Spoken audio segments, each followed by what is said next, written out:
औज़ुबिल्लाहि मिनश्शैतानिर्रजीम बिस्मिल्लाहिर्रहमानिर्रहीम। अस्सलामु अलैकुम दोस्तों, आज के इस पॉडकास्ट में मेरे साथ मौजूद है मुसव्विर सर, जो कि कश्मीर से ताल्लुक रखते हैं। मुसव्विर सर एक एआई रिसर्चर, एंटरप्रेन्योर और एजुकेटर है। इन्होंने साल 2021 में गेट के इम्तिहान में J&K में अव्वल रैंक हासिल की है और ऑल इंडिया में रैंक 400। इसके बाद इन्होंने कंप्यूटर साइंस एंड ऑटोमेशन में IISc बेंगलोर से अपनी एमटेक की डिग्री हासिल की। प्रेजेंटली मुसव्विर सर एक एआई रिसर्चर साइंटिस्ट भी है। इसके बाद इन्होंने कश्मीर में एडुकेशन की बुनियाद डाल दी, जहां स्टूडेंट्स को एआई और कंप्यूटिंग के मुस्तकबिल के लिए तैयार किया जाता है। इन्होंने कश्मीर कल्चर नाम का एक क्लॉथिंग ब्रांड भी शुरू किया है, जो कश्मीर की पहचान और तहजीब को दुनिया के सामने लाता है। इसके अलावा ये स्कूल सफियर के को-फाउंडर भी है, जहां पर इनकी टीम एआई की मदद से दिमाग और न्यूरोलॉजिकल डिजीजेस पर रिसर्च को बेहतर बनाने पर काम कर रही है। आज हम मुसव्विर सर से इनकी जर्नी के बारे में बात करेंगे कि कैसे ये एक गांव के स्कूल से लेकर एआई की दुनिया में आ गए। सबसे पहले आपका खैर मकदम है मेरे इस पॉडकास्ट में। आपका बहुत बहुत शुक्रिया आपके कीमती वक्त देने के लिए सर। बहुत बहुत शुक्रिया इमरान साहब, हमें यहाँ पे बुलाने के लिए और उसके बाद आपका ये इजहार करने के लिए कि हम आपके साथ बात करना चाह रहे हैं, ताकि हम लोग जो हमारे अवाम है उन तक ये मैसेज पहुँचाए कि कैसे एआई दुनिया को चेंज करने वाली। बहुत बहुत शुक्रिया इसके। Thank you so much, welcome sir. पहले मैं डायरेक्टली आपसे सवाल करना चाहता हूँ। आप एक लेमन लैंग्वेज में मेरे ऑडियंस को समझाइए कि ये एआई है क्या। अक्सर लोग कंफ्यूज कर जाते हैं कि चैट जीपीटी जैसा टूल, जेमिनी जैसा टूल, लोग समझते हैं कि बस एआई यही है और एआई यही पे खत्म हो जाता है। आप इन्हें समझाइए कि असल में एआई है क्या। अगर हम इस फ्रेज को देखें आर्टिफिशियल इंटेलिजेंस, तो यहाँ पे आपको दिखेगा वहां पे दो अल्फाज है, एक तो आर्टिफिशियल और दूसरा इंटेलिजेंस। अब इसको आप अपने बैक ऑफ द हेड पे रखिए। तो हम लोग आते हैं कि ह्यूमन जब से यहाँ इस दुनिया में बसे हैं एज ए सिविलाइजेशन, तो ह्यूमन का हमेशा एंडेवर ये रहा है कि जैसे भी हम लोग कोई काम कर रहे हैं कि क्या हम इसको किसी तरह फास्ट और ऑटोमेट कर पाएंगे। एग्जाम्पल के तौर पे मैं आपको बता देता हूँ कि हमने फार्मिंग स्टार्ट की, हमने जमीन को खोदना शुरू किया। तो स्टोन एज में हम सब ने पढ़ा होगा कि इंसान ढूंढता कि क्या कोई पत्थर से मैं इसको फास्ट कर सकता हूँ। तो सिमिलरली ऐसी कोशिशें होती रही, तो उसके बाद डिफरेंट मशीनरी बनाई गई। अगर इसको मैं फास्ट फॉरवर्ड करूँ आज के दौर में, तो आप देख रहे हैं कि ऑलमोस्ट हर एक काम के लिए एक प्रॉपर मशीनरी है। चाहे आप पढ़ाई की बात करो, वहां पे भी आपके पास लिखाई वाली मशीन है, आप कंप्यूटर से लिख सकते हैं, फिर उसको प्रिंट कर सकते हैं। बोलने का मकसद मेरा ये है कि ह्यूमन का एंडेवर यही होता है कि जो वो काम कर रहा है, क्या उसको किसी तरह से किसी मशीन से कराया जाए। इसको हम फिजिकल लेबर कहते हैं, जिसमें हमारा फिजिकल जो हमारी बॉडी होती है उसको इस्तेमाल करके हम कोई काम करते हैं। आपसे मैं यही पे सवाल करना चाहता हूँ। साइंटिस्टों ने मशीन्स बनाई ताकि वो ह्यूमन लेबर को रिड्यूस करें। करेक्ट। तो आपसे मैं ये सवाल करना चाहता हूं कि क्या एआई इंसान से ज्यादा इंटेलिजेंट हो सकता है इस पर्सपेक्टिव के हिसाब से कि एक मशीन ही अब एक इंसान को रिप्लेस कर रही है? क्या इसका मतलब यह है कि ये ज्यादा इंटेलिजेंट है इंसान से? करेक्ट। पहले हम अपने पहले थॉट को कवर करते हैं। तो सेकंड पार्ट जो मैं बोलने वाला था पहले आंसर में, दैट वाज कि अब जो फिजिकल लेबर को हम ऑटोमेट कर पाए, मशीन्स की मदद से कर पाए, and that was very efficient और बहुत ही फास्ट कर पा रहे हैं। Exactly. तो नेचुरली ह्यूमन का थॉट ये है कि अब मैं इंटेलेक्चुअल लेबर भी बहुत सारा करता हूँ। अब मैं सोचता हूँ, मैं कैलकुलेशन करता हूँ, 5 + 9 14 होता है, तो ऐसे करके मैं जब बोल रहा हूँ तो मैं सोच के बोल रहा हूँ। तो क्या ये किसी तरह मैं मशीन में डाल सकता हूँ? ठीक है, चलो इस पूरी चीज को हम लोग इंटेलिजेंस मानते हैं, ठीक है ना। तो अब नेचुरल क्वेश्चन यही था, क्या मैं इस इंटेलिजेंस को आर्टिफिशियली इंड्यूस कर सकता हूँ? तो जैसा कि एक साइंटिस्ट थे जिनका नाम था एलन ट्यूरिंग, तो इन्होंने ये थॉट बनाया कि कैन मशीन्स थिंक, क्या मशीन सोच सकती है? तो उस टाइम उसको पागल सोचा गया कि क्या बकवास कर रहा है कि नट्स एंड बोल्ट्स कैसे सोच सकते हैं। तो आजकल जो आप मशीन्स देख पा रहे हैं वो इंसान की तरह बोल सकती है, सोच सकती है। Now coming to your thinking, Gemini जो देख रहे हैं, चैट जीपीटी जो देख रहे हैं, ये एक ब्रांच ऑफ एआई है जिनको हम लोग लार्ज लैंग्वेज मॉडल्स कहते हैं। अच्छा। ये सिर्फ लैंग्वेज बोल रहे हैं। And I just read because all of most of your audience will be Muslims. तो कुरान की एक आयत है, खलकल इंसान अल्लमहुल बयान, यानी मैंने इंसान को ऐसे तख्लीक किया तो मैंने इसको बोलने का हुनर दे दिया। तो जब मैंने पहली बार इस आयत को देखा तो आई वाज ऑस्ट्रक कि इतना क्या है बोलने में। तो what is so special about this कि कुरान ने इसको डिस्कस किया है। तो then came large language models. इन्होंने एक ही चीज सीखी, दैट इज लैंग्वेज। जिन मॉडल्स को हम अभी देख रहे हैं, तो इन्होंने बहुत कुछ तहलका मचाया। अभी आप देखो कि लैंग्वेज की ही मदद से जो ह्यूमन का जो आप अगर देख सकते प्रोग्रेस हुआ है, it is majorly because of language. Suppose अगर आपने कोई स्किल सीखा, आपको कोई लैंग्वेज आ रहा है, तो आप मुझ तक ये ट्रांसमिट कर सकते हैं। अगर वहीं पे हम लोग किसी जानवर की मिसाल ले लें, तो जानवर ने स्किल सीखा, अब उसके पास कोई जरिया ही नहीं है बताने का। वो कैसे बताएगा कि ऐसे स्किल सीखो? तो इसका मतलब यह है कि जब नेक्स्ट टाइम वो जानवर पैदा होगा, उस बेचारे को स्क्रैच से फिर सीखना है।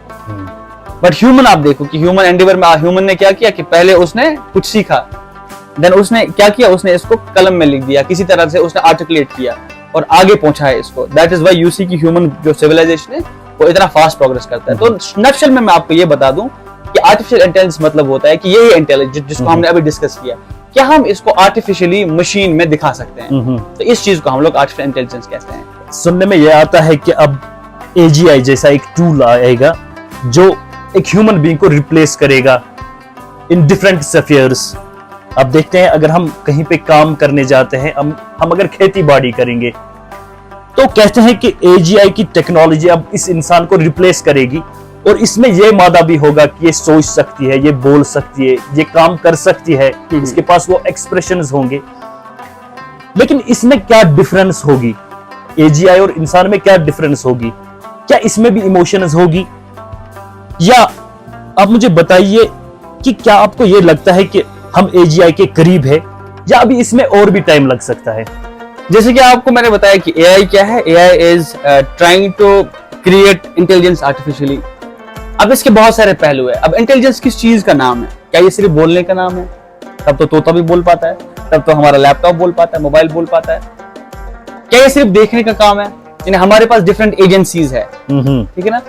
There are 2 types of properties जो मैं आपके ऑडियंस को बताना चाह रहा हूँ। तो पहली प्रॉपर्टी होती है जिसको हम लोग खसलतन डालते हैं किसी चीज में। आप ऐसा सोचो कि under the assumption there is God, मान लेते हैं भगवान है या गॉड है, तो उसने जब इंसान को तख्लीक किया होगा तो उसने कुछ चीजें बाय डिजाइन डाली होंगी। उसने सपोज बोलने का इख्तियार दे दिया, उसको देखने का हुनर दे दिया, सुनने का हुनर दे दिया, तो ये सब चीजें दे दी।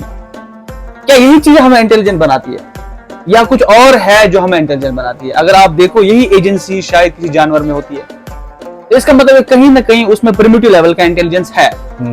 जैसे मैंने अभी आपको बताया कि आर्टिफिशियल इंटेलिजेंस में आपने एक चीज का नाम लिया, जेमिनी, चैटजीपीटी, क्लॉड, तो ये सब कौन से मॉडल्स? Large language models. वो लैंग्वेज सीख रहे हैं। अभी हमारे पास अभी क्या है, मल्टी मॉडल मॉडल्स। उनको क्या है, वो आपका स्पीच भी समझ पा रहे हैं, वो देख भी पा रहे हैं। दे हैव मल्टीपल एजेंसीज, उनके पास जो डेटा स्ट्रीम है वो मल्टीपल वेज में आ सकता है, वो सिर्फ as a speech, as a text नहीं आ सकता। That can have different modalities.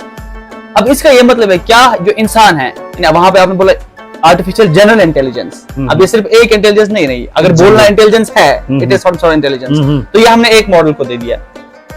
Now as researchers, as scientist, what we want is कि हम ऐसी मशीन को तख्लीक करें जो आर्टिफिशियल जनरल इंटेलिजेंस दिखाए, जनरल इंटेलिजेंट हो वो। सपोज अगर आप देखोगे कि you will be amazed to listen to this। अब क्या हुआ कि जो चीजें बहुत मुश्किल है इंसान के लिए, मान लेते हैं कि कोई कॉम्प्लेक्स मैथमेटिकल प्रॉब्लम है, वो बहुत ही मुश्किल है। आपको मैं अगर कैलकुलस का प्रॉब्लम दे दूं, सपोज मान लेते हैं आप मैथमेटिक्स बैकग्राउंड से नहीं हो, तो आपको बहुत टाइम लगेगा उसको सीखने में, समझने में अभी। लेकिन कंप्यूटर ने इसको बहुत जल्दी सीख लिया। पर जो बहुत आसान चीजें हमें लगती है, सपोज देखना, बोलना, ठीक है, तो कंप्यूटर में आज ये हम लोग रेप्लिकेट कर पा रहे हैं। It took us at least 1 century हमें लगी ये चीज रेप्लिकेट करते करते। एग्जैक्टली। तो यही हम चाह रहे हैं कि हम general intelligence, not just specific, सिर्फ लैंग्वेज नहीं, सिर्फ विजन नहीं, हम जनरल इंटेलिजेंस, इंसान एक इंटेलिजेंस बीइंग है, तो वैसे एक इंटेलिजेंट बीइंग हम मशीन बना पाए। तो आपने ये बोला कि क्या ये रिप्लेस करेगा, या हमसे अच्छा होगा? इससे पहले भी आपने एक क्वेश्चन किया था, इन अ वे अच्छा होगा हमसे। अभी आप अगर देखोगे, क्या चैट जीपीटी हमसे अच्छा नहीं लिखता?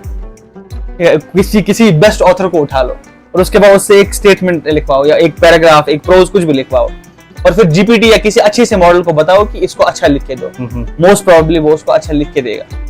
ठीक है, तो आप मुझे बताइए sir, the way the human brain is wired, क्या आप कह सकते हैं कि अब आने वाले वक्त में कहते हैं कि अब ब्रेन कंप्यूटर इंटरफेसेस को भी सामने लाया जाएगा, या ह्यूमनाइड रोबोट्स जो है ये क्या है? और साथ में ये बताइए कि कुछ सालों में बोलते हैं कि ब्रेन कंप्यूटर इंटरफेसेस को सामने लाया जाएगा, मतलब दिमाग को सीधा कंप्यूटर के साथ कनेक्ट किया जाएगा। करेक्ट। इसमें कितनी सच्चाई है? अभी हो रही है बाय द वे। अगर आपको पता है, एक एलॉन मस्क की एक कंपनी न्यूरालिंक, तो वो एक चिप डिजाइन कर रही है। तो अगर आप देखो कि ब्रेन में कंप्यूटेशन कैसे होता है, तो आप मेरे से बात कर रहे हैं, आपके ब्रेन में कुछ तो हो रहा है, उसकी मदद से आप लैंग्वेज बना पा रहे हैं, उसकी मदद से आप मेरा सुन पा रहे हैं, फिर इस पे रीजन कर पा रहे हैं। There is something that is happening inside your brain. अब पहली कोशिश ये है कि इसको समझते हैं। तो जब इसको समझा गया तो वहां पे देखा गया कि these are just neurochemical signals। आप ऐसा मान लो कुछ सिग्नल से ये सब चीज चल रही है। Now क्या हम ऐसे आलात बना सकते हैं? Can we design such equipments जो इन सिग्नल्स को कैप्चर कर पाए और इनको डिकोड कर पाए कि ये सिग्नल क्या बोलना चाह रही है? जैसे मैं आपको बता चुका हूँ कि एलॉन मस्क की कंपनी न्यूरालिंक क्या कर रही है, उन्होंने एक थोड़ा टिप डिजाइन किया है। कोई बंदा पैरालाइज्ड है, he cannot move his limbs, मान लेते हैं। अब उसको क्या करना है? उसको गेम खेलना है। अब पहले तो ये थॉट बनता है, once this thought is made, उसके बाद आपकी फिजिकल रियलिटी में ये अपीयर होता है। जब आपने सोचा कि हम वहां से आके यहाँ चलते हैं, पहले तो आपके दिमाग में ये थॉट आया, उसके बाद आपके लिम्स चलना स्टार्ट हो गए। अब मान लेते हैं कि किसी इंसान के पास लिम्स है नहीं, पर ब्रेन तो उसका वर्किंग है। He is having hardware limitation. उसके पास लिमिटेशन किस चीज का है? हार्डवेयर का। उसके पास हाथ पैर काम नहीं कर रहे हैं, लेकिन सोच तो वो भी रहा है। अब अगर हम हार्डवेयर नहीं बना पा रहे हैं, मान लेते हैं हम ये लिम्ब नहीं बना पा रहे, बाजू नहीं बना पा रहे हैं, या हम सपोज उसकी टांग नहीं बना पा रहे, ह्यूमन स्ट्रक्चर नहीं दे सकते उसको, तो हम क्या कर सकते हैं? क्योंकि ये बाजू किस लिए? It was an interface. मुझे बटन प्रेस करना था कीबोर्ड पे, मैं ए प्रेस करूंगा, बी प्रेस करूंगा, I need some, correct, I need some physical hardware. अब ये है नहीं मेरे पास। Can I connect this like मैं ब्लूटूथ से कनेक्ट कर सकता? जो मैं सोच रहा हूँ ये डायरेक्ट इस पे ऑपरेट हो रहा है। अब मैं जो ये बीच वाला इंटरफेस है अपना हार्डवेयर, इसको कट डाउन कर रहा हूँ, तो दिस इज पॉसिबल। और ये हो रहा है, और ये शायद आने वाले टाइम में और भी होगा, जहां पे मेडिकल साइंस जो है it will be revolutionised by this technology. आजकल हर एक इंसान सोचने, लिखने, काम करने के लिए एआई पे डिपेंड हो रहा है।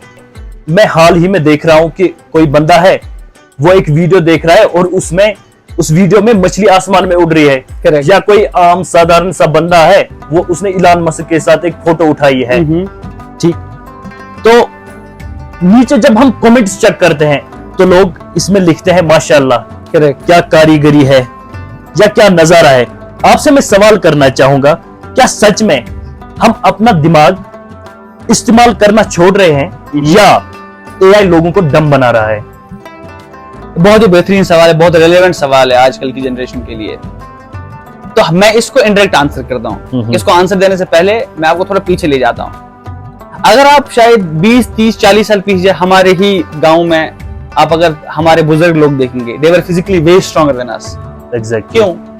क्योंकि वो जो बॉडी से काम लेते वो बहुत हमसे चलते थे। They used to walk on these mountains, और वहां पे वो अपनी फार्मिंग करते थे, कुछ करना होता था उनको बहुत ज्यादा फिजिकल उनको एफर्ट देना पड़ता था। तो उसकी वजह से उनकी बॉडी अडेप्ट कर लेती थी। यानी अगर अब हम जिम क्यों जाते हैं, वहां पे हम लोग वेट उठाते हैं ताकि हमारी बॉडी को पता लगे हम स्टिमुलेट कर रहे हैं एक्सटर्नली बॉडी को कि देखो तुम्हें बहुत वजन उठाना पड़ रहा है, बिल्ड मसल्स। तो सिमिलरली ब्रेन में होता है। अब ब्रेन में मैं आपको एक कोड बोलूंगा, यू यूज इट और यू लूज इट। अब क्या हमारी बॉडी ऐसी है, it wants to run on minimal energy, इसको कम से कम एनर्जी चाहिए। अगर आपने क्या किया, आपने इस ब्रेन में आपके 86 बिलियन न्यूरॉन्स है, इतने सारे न्यूरॉन्स काम कर रहे हैं जिसकी मदद से आप सोच रहे हैं। अगर आपने ये इंटेलेक्चुअल लेबर करना छोड़ दिया, आपने क्या किया, आपने इसको आउटसोर्स कर दिया, किसी और को दे दिया कि आप मेरे बदले करो, तो नेचुरली क्या होगा, आपके न्यूरॉन्स यूटिलाइज नहीं हो रहे हैं। तो मैंने आपको बोला कि इधर यू यूज इट और यू लूज इट। तो क्या होगा, धीरे धीरे करके आप अपना कॉग्निटिव लेवल जो है वो डिक्रीज कर रहे हैं। And it has been documented recently कि चैट जीपीटी से लोग सही में डम हो रहे हैं। तो ये आपके सवाल का आंसर ये है कि हाँ, अगर आप इन टूल्स से बहुत सारी डिपेंडेंसी बढ़ा रहे हो, आप बेसिक सा भी काम इससे कर रहे हो, आप अपने इंटेलेक्चुअल कैपेबिलिटी को यूटिलाइज नहीं कर पा रहे हो या उसे नहीं कर रहे हो, you are outsourcing the job, तो बहुत ही हाई प्रोबेबिलिटी है कि आपका जो कॉग्निशन है वो डिक्लाइन होगा, पर्टिकुलरली इन किड्स। क्यों?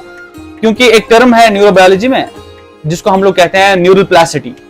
न्यूरल प्लास्टिसिटी क्या होती है कि सीखने की सलाहियत कितनी है।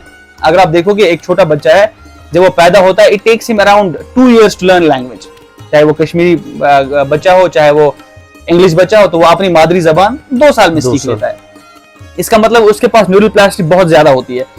जब वो बड़ा होता है वो और लैंग्वेज सीख सकता है। पास्ट 40 बहुत ही मुश्किल होता है कोई नया काम सीखना, क्योंकि ब्रेन नियरली बिकम्स, उसका क्या होता है, वो अभी नई इंफॉर्मेशन को वहां पे रिटेन नहीं कर पाता। हो सकता है लेकिन उस कैपेसिटी से नहीं जिस कैपेसिटी में वो छोटा बच्चा इंफॉर्मेशन ले रहा था।